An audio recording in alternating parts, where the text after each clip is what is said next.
You notice on the bottom of the sheet it says conflict. There are only 5 conflicts in all of stories ever written.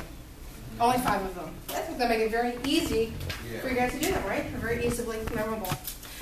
Every one of them is you, a man, against something, right? And all of a sudden, Edmund's like, yes. Were you the one that came up with Rocky Balboa? I think. Was that you? That was it. Oh, was it Chris? Okay. So, conflict is going to be man versus something, right? And this is a good manly story. If it can be man versus something. In fact, it's going to be versus 5 things.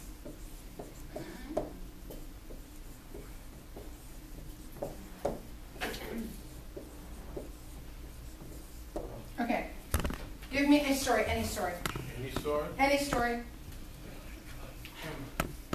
Hamlet. I'm not use that because it's on our list. You can use it. All right, what is Hamlet about? Hamlet is about the Prince of Denmark. Mm-hmm. His father just died, so he's in mourning a little bit. And meanwhile, his uncle just marries his mother. Next scene after that, he finds out that 2 of the guards have just saw the ghost of his father. So he goes the next night to see if he can see him as well. Long story short, his father tells him, he does see his father as a ghost, and the father tells him that his brother, Claudius, who just married his mother, killed him while he was sleeping by pouring poison in his ear. And he wants Hamlet to avenge his death. So the rest of the story is kind of, leading up to that. You don't want me to give the whole story. That's good. Right. What is the major conflict of the story? Is Hamlet versus who?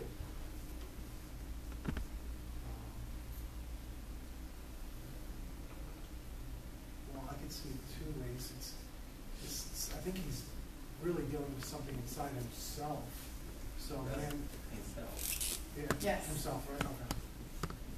So man versus himself. Okay?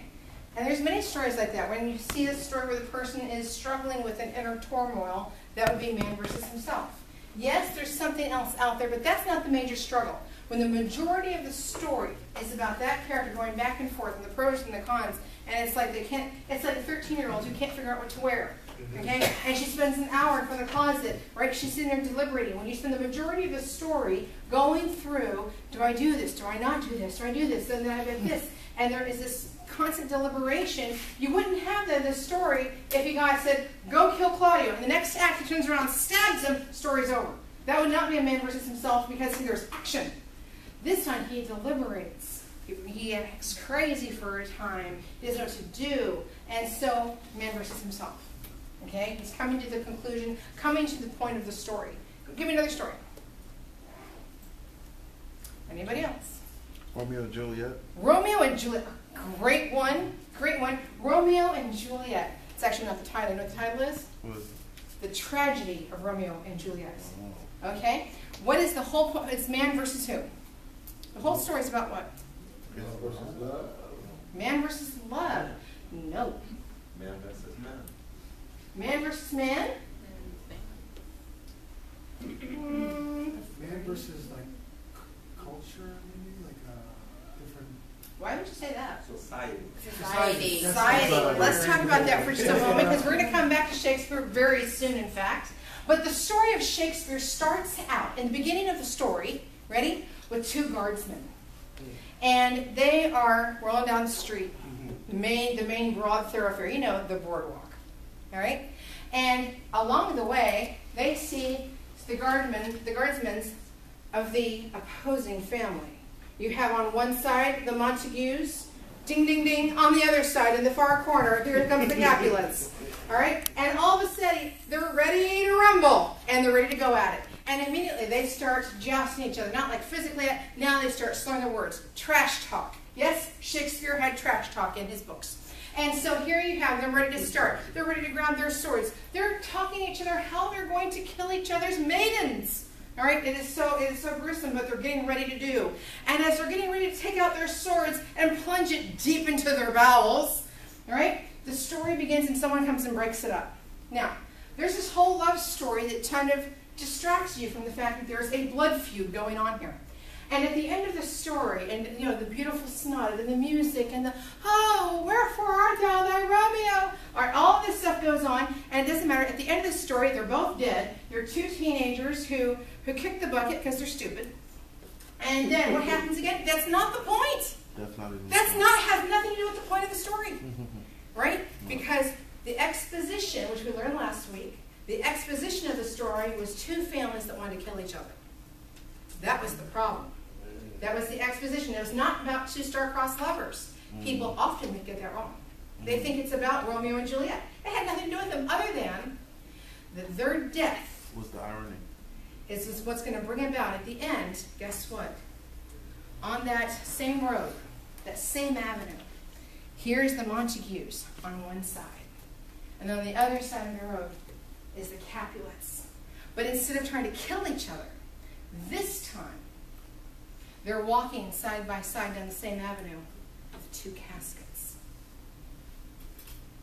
And the caskets, the tragedy is, it brought the families together and allowed peace to reign.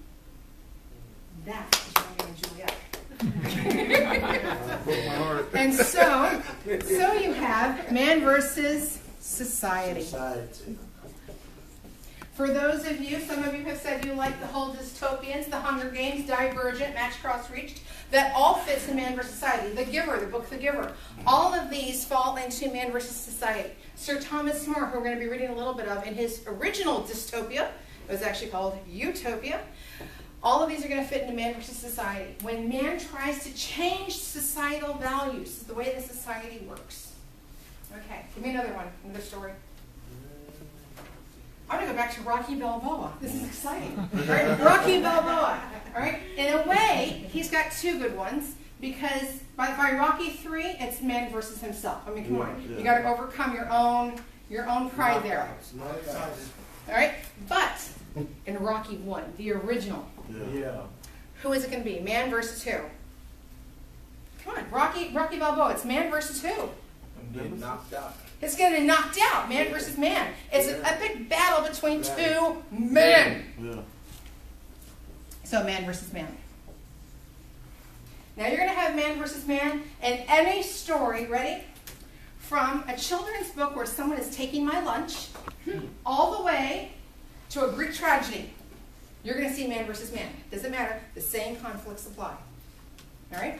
Now, give me another story. Which one? Titanic. Oh. Man versus God. Man, you got it. You got it. You got it. Man versus God. And it's not just God, it's man versus God. But remember, not all the stories are actually going to name him God. For example, in our Greek mythology that you read, did not mention God. It mentioned the gods, but that's little g. That don't count. Okay? But Narcissus was going to turn into that flower. Right? The Pleiades were going to turn up into those stars. It was man versus God or fate. So we're going to actually put a slash here and do man versus God or fate. Something that they could not escape. A fate that they could not escape. Oh, that leaves one more. One more. What kind of a story would that be? Okay. Has anyone read I was going to say that. Man versus Woman still falls into the man versus man category. Apparently breaking snack time out of the car. Man versus Woman still falls under the man versus man category because we're not specifically talking about it has to be a manly man. No, because remember, man versus man can be a bunny rabbit versus a mouse. A mouse? Mm-hmm. These conflicts apply to every story. Tom and Jerry. Ready? From Tom and Jerry. There you go. That's man versus man, right? Yeah. So Tom and Jerry, all the way to classical Greek works and Shakespearean art. Okay? So because of that, we have one left. Have any of you read John London? Have any of you read, okay, a movie that would entail this. Do you have a movie? Does John London got a movie? What would be a Tom Sawyer like the? Oh, great one. What would Tom Sawyer be? He has a few of them, but there are some overriding ones. But what would Tom Sawyer be? What's his- Huckleberry. Huckleberry Finn Yeah, is the second one. yeah. Tom Sawyer's rather fun, a little mischievous boy. We're going to read his opening. His introduction is amazing. But Tom Sawyer, he goes on an adventure, right? And some of these adventures, in fact, part of it when he is out in the woods and trying to survive, that actually would make a good part of it. But remember, part of it is he's out there having his adventures. The whole story is actually called The Adventures of Tom Sawyer. Yeah. All right? So is it? And you're looking at Huckleberry Finn, it's a societal change. So man versus society. All right? But what I was specifically thinking of, have you ever seen About London. What about something like Call of the Wild? Oh, That's a movie? Nature. You got it. Man versus nature. I'm sure they have made a movie about it. I have not seen it, but he has the books, Call of the Wild, White Something Fang. like Castaway. Actually, it was Clark Gable, I think. It was an old movie, They do have something. Call of the like Wild, Call of the Yeah. Wild from Clark Gable. and it's Jack London. You know what I said? Jack London? that. You said London. Okay. Same thing. Excuse me if I missed that one up. Okay, so man versus man versus nature, man versus himself, man versus society, and man versus God or fate. All right? You will have to clarify now on every one of your readings from this point on. Be prepared during discussion. You're going to be able to tell me, the questions I'll ask, what's the conflict? Right? And so you're going to write these 5 down to make sure you have them. You might want to put them right on this sheet because you're going to be using this sheet. This is going to be your cheat sheet all semester long. This is going to help you get through so you'll know exactly what to write. So it says in your conflict, the problem at the root of the story's action, the tension that drives the story forward toward a conclusion. Okay? Good. Question? I have a question. Castaway is like a man versus nature too? Castaway absolutely is man versus nature. And in part of it, though, we could definitely see, whereas on part of the scale, man versus nature would be the overriding thing, the overriding conflict. But you would definitely see man versus himself. Right? As he's talking to Wilson in the story, you see where he struggles with himself internally. But some story has like 2 points, like the man versus nature and himself. You will see in great stories, they will have all of them. But there will be one that stands out as the main conflict. And isn't God in control of nature? God is in control of nature. However, that is not the conflict. When you're talking about man versus God or fate, there was a great movie a few years back. It was a comedy where a man kept waking up at 12, I think it was 12:01 was the name of the movie. And the day kept resetting. Yeah, I see Twilight, that is movie. it? Yeah, I No, seen no, it. no. It's, It was actually called 12:01. And it was a mystery. Yeah. And he had to solve the mystery, but his memory was literally wiped clean Wiped out. at 12:01. And he'd wake up the next morning and he'd have to leave himself clues. Yeah. Right? And in that case, it was man versus, in a way it was man versus man because they had to solve the mystery. But one of the ones that kept overriding was this man versus fate because 12:01, his memory kept getting wiped. Yeah. So you get to see sometimes when you'll see multiple. You have a story like Lion, the Witch, and the Wardrobe, or especially a trilogy like Lord of the Rings, and you're going to see all of them. But you're going to be looking again. Lord of the Rings is a great one. What is the overriding one? The overriding in what? In Lord of the Rings. I don't can know, say it's man like- versus nature when Frodo and Samwise is going through the swamps and it just never seems to end. Man versus himself when Frodo goes to throw the ring in and decides, I don't think so. Okay? Man versus society, well, when you have Faramir going against his father and the whole land of Gondor. All right? Man versus God or fate. Well, I mean, he's going against Sauron, who is like a god. All right? And then man versus man, him versus the orcs. So then you can see, hey, there's a whole bunch of these, and you're going to be looking for what is the overriding conflict that is through all the books and answers the exposition. If you're not sure, ask yourself which one answers the exposition. All right, let's go to the next piece. Next, you see on the top right-hand corner, characters. We talked about characters the last few weeks. You will need to know for the quiz. The protagonist is the villain. no, the other one. The hero. Ready? Pro-hero. Ready? What was that? It was just, All right. So you know that little camera? It's called the GoPro. I want you to think GoPro hero. Hero. Okay? GoPro hero. That's how I want you to remember it, Jolix. Okay. Okay? So the protagonist is your hero. The antagonist. The villain. Have you ever had someone who antagonizes you? Yeah. Yeah. Okay? An antagonist antagonizes you. Okay? That's how you're going to remember it. The antagonist is the villain of your story. Yeah. Anyone who antagonizes you is your villain. That was me. I was the villain. Okay. Next you see at the bottom, it says plot. We'll start talking about this. This whole chart here is the plot. Theme, we're going to get into some themes as we go through. We're going to talk about the theme is, what do you learn? Right? The main idea of the story, the universal truth about human life that the story examines. So when we were doing our Greek mythology earlier, you guys gave me a so what.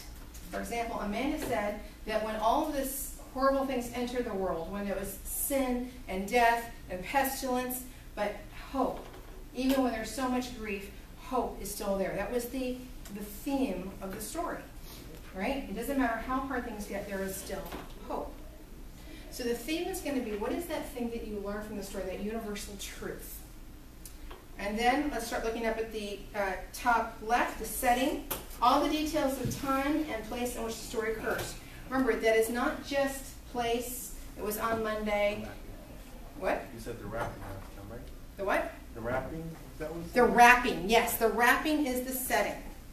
All right? It is going to be the place, also the time, your era, what is going on. If you have the idea of, let's say, 1800 BC Egypt, you should immediately hear Middle Eastern music playing in the background from Prince of Egypt. Right? All of a sudden, it gives you a feel. You should be thinking sandy, pyramids. You should be thinking off in the distance, camels, oasis. All of a sudden, it pops into your mind a vision of where the story takes place. That is the setting. Okay?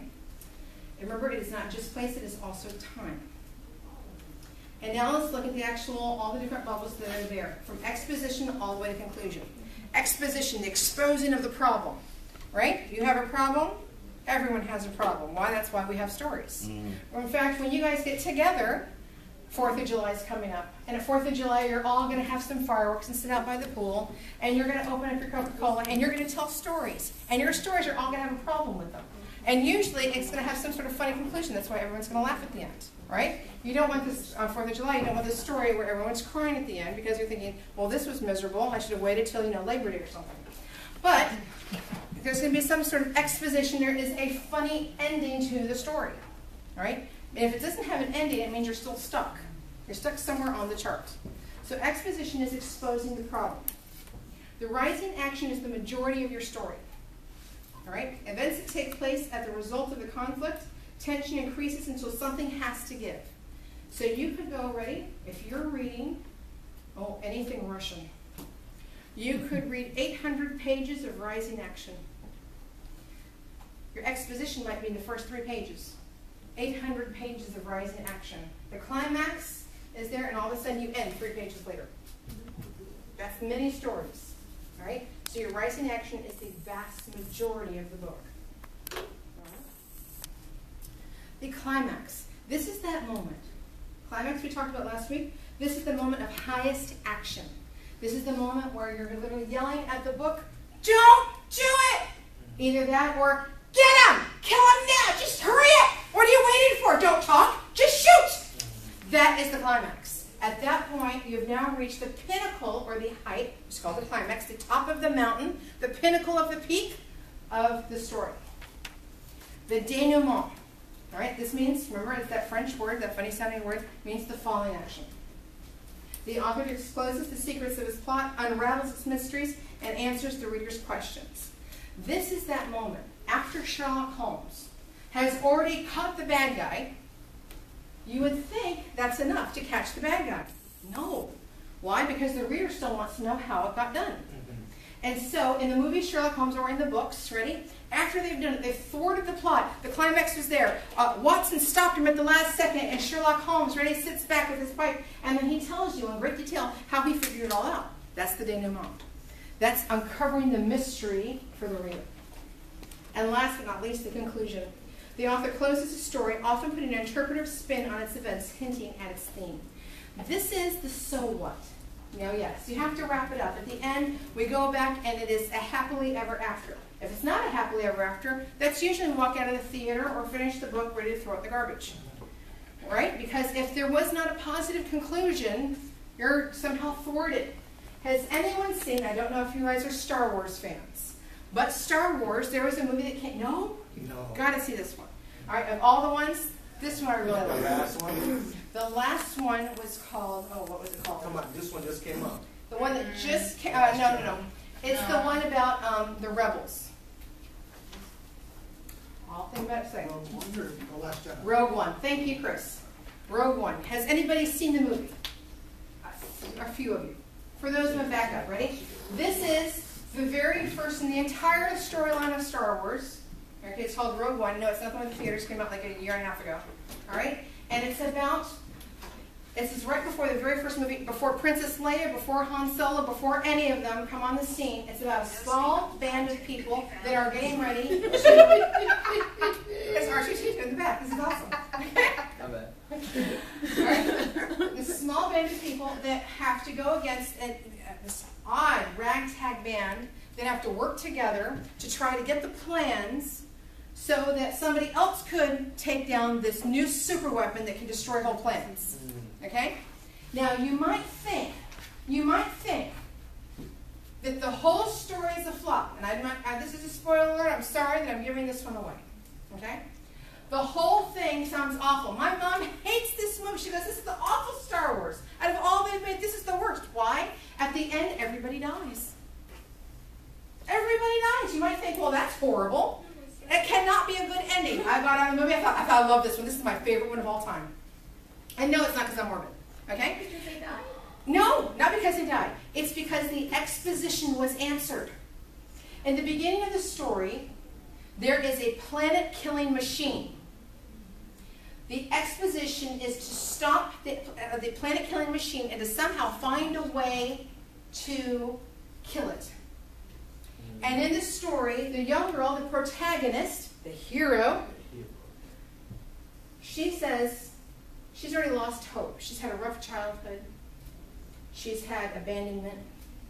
She's had a mother who's been killed, a father who's been taken off to work on this very machine. And her whole life has been in disarray. And in her, there's no hope. What's the point? And at the end of the story, when this ragtag band comes together and works together and finds the plans and transmit it, and one by one they start dropping at the end, the climax of the movie, and you're like, no, no! And this one dies, you're like, ah! And then another one goes, no, no, no! And then another one dies. And all of a sudden you're like, I can't believe, no, the last two, the two biggest heroes, they have to survive. And all of a sudden at that moment when you see that the planet starts blowing up, and they're still on the planet, you're going, what? No, this cannot be. But instead, the one thing that makes it out, the one only survivor of the whole story, is this little disc. And at the end, after the planet, the city has blown up, the people are all dead, the heroes are all gone, that you spent 2.5 hours really falling in love with these characters, and they're all gone now. And someone turns and said, what is this? And this princess that starts off the next movie, she looks at it and she says one word. Hope. Hope. That's the last Star Wars? It's called Rogue One. Rogue One. And all of a sudden she holds it up and she goes, hope. That was the exposition. The exposition was there was no hope against such a horrible machine, a horrible devastator. The only thing that survives is hope. But see how that moment where the conclusion, even though the climax is these people, I mean literally, all these things had to happen for this one piece of information to get plans for the Death Star, handing down. And this person had to overcome this obstacle. And they overcame the obstacle, and then they died. And it was practically biblical. Ready? Because they did this, and then they died. and then they did this, and then he died. It sounded like it was right out of Genesis 4. And so here we are, and then he died, and then he died. And then, all of a sudden, the one thing that remained was hope.